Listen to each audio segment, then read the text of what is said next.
Muchas gracias, presidenta. Un saludo especial a la mesa directiva, al señor director del banco, al señor ministro de Hacienda, a su equipo, a todos los codirectores del Banco de la República. Bienvenidos de nuevo a la presencialidad. A los colegas, de verdad me alegra muchísimo que hoy estemos de nuevo aquí presentes en esta célula legislativa, todos pudiendo discutir estos temas que son no solamente muy importantes, sino que además la coyuntura actual nos demanda muchísimo y nos exigen pensar siempre en alternativas y soluciones. Y yo me alegro muchísimo que haya este intercambio con altura, con soporte técnico, como siempre se ha caracterizado esta Comisión Tercera. No puedo dejar de recordar, señor director del banco, cuando usted hizo este reporte en el segundo semestre del año 2020. En medio de esa dificultad, la gran pregunta era ¿cuándo va a rebotar la economía y cuándo volveremos a tener las condiciones económicas, el tamaño de la economía, cuándo se iba a recuperar, cuándo íbamos a volver al tamaño de 2019?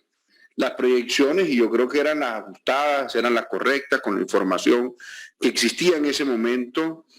lo llevaron a usted a concluir que podríamos llegar a ese nivel económico en el año 2023. Y lo logramos en el año 2021, y no puedo dejar de resaltarlo porque me parece relevante. Eso se debe en gran medida a acciones de emergencia que tomó el gobierno nacional, a muchas decisiones que tomó este Congreso de la República, a la agilidad con la que actuó el Banco de la República en el estímulo de la economía,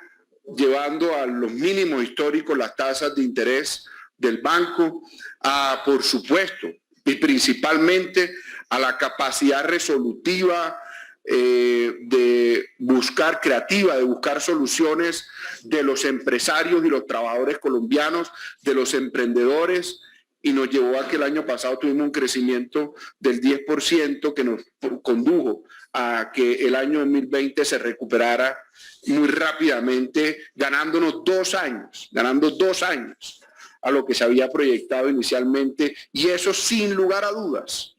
No podemos decir que vamos a cantar victoria y que todos los problemas se resolvieron con esa tasa de crecimiento, pero sin lugar a dudas fue una noticia bien importante, fundamental y necesaria para poder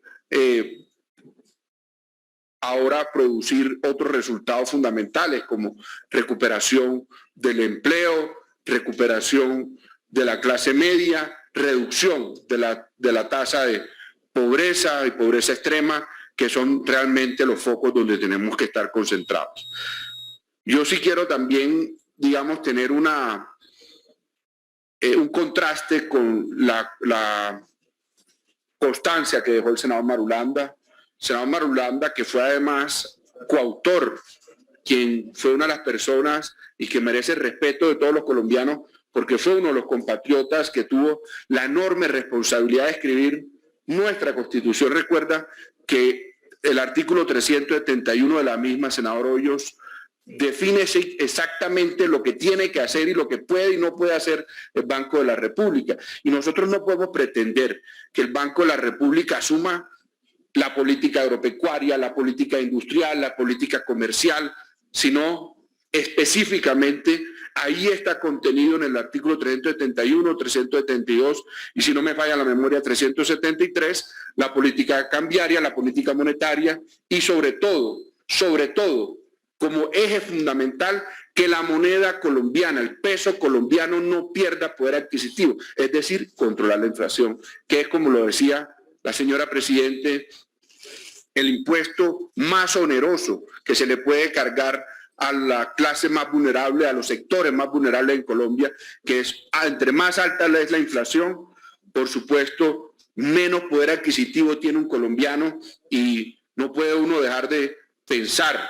lo que ha sucedido en muchos países de América Latina, que hasta ahora Colombia ha logrado eludir, y es hiperinflaciones que han destruido absolutamente el poder adquisitivo de esas monedas, de esos países, incluso algunos que tuvieron que transitar hacia otras monedas. Y eso ha sucedido en Argentina, y eso por supuesto hay que decirlo, aunque parezca trillado, aunque a algunos sectores de la sociedad les canse que uno lo diga, hay que recordarlo, lo que sucedió en Venezuela, donde hoy 2 millones de bolívares no valen nada, no adquieren nada, no sirven para nada, y muchos compatriotas venezolanos prefieren hacer muñequitos y artesanías con esos billetes porque el valor del mismo se ha perdido. La inflación que vivimos hoy es una inflación supremamente alta en comparación con la inflación controlada que tenía Colombia en años anteriores, pero muy lejos de esa hiperinflación que hemos visto en esos países de América Latina, donde ha habido un manejo irresponsable de las condiciones macroeconómicas y de las condiciones y de la política monetaria, y donde no ha habido la independencia de un banco central que precisamente garantice esa estabilidad macroeconómica que siempre a Colombia le ha permitido construir confianza, acceder a crédito en condiciones favorables a pesar de la turbulencia política y a pesar de las dificultades. La inflación entonces que vemos hoy, y bien lo decía el señor director del banco, implica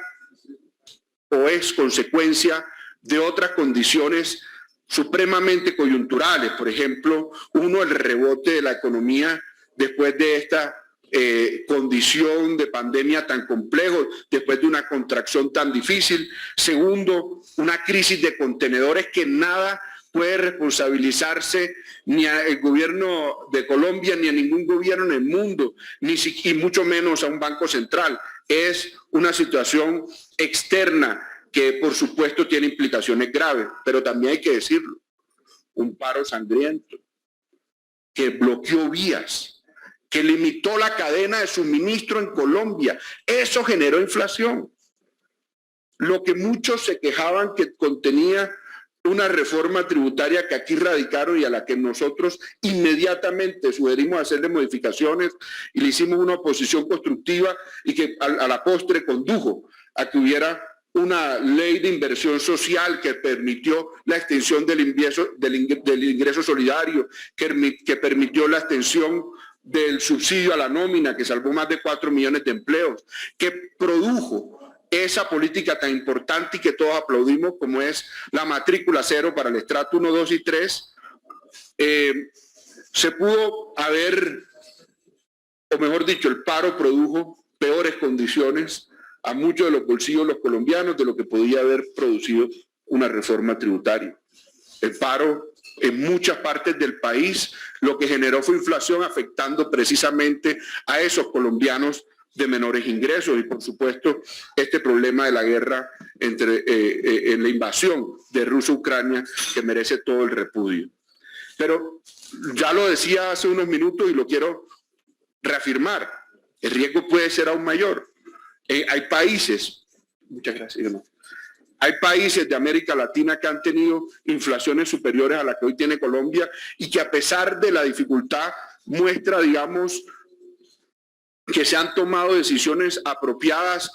y correctas que van a conducir a que el país retome la meta de inflación que hemos tenido en el pasado. Y ya para no extenderme más y ir cerrando, señora Presidente, yo sí quisiera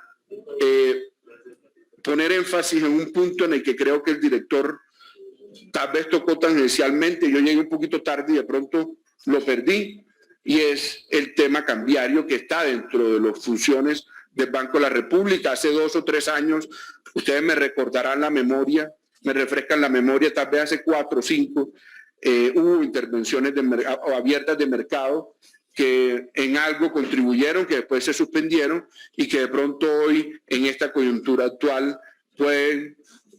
ser necesarias. La senadora María Rosario ponía más énfasis en un factor político que puede ser coyuntural, no se sabe, pero que sin duda está afectando la situación cambiaria del país y que requiere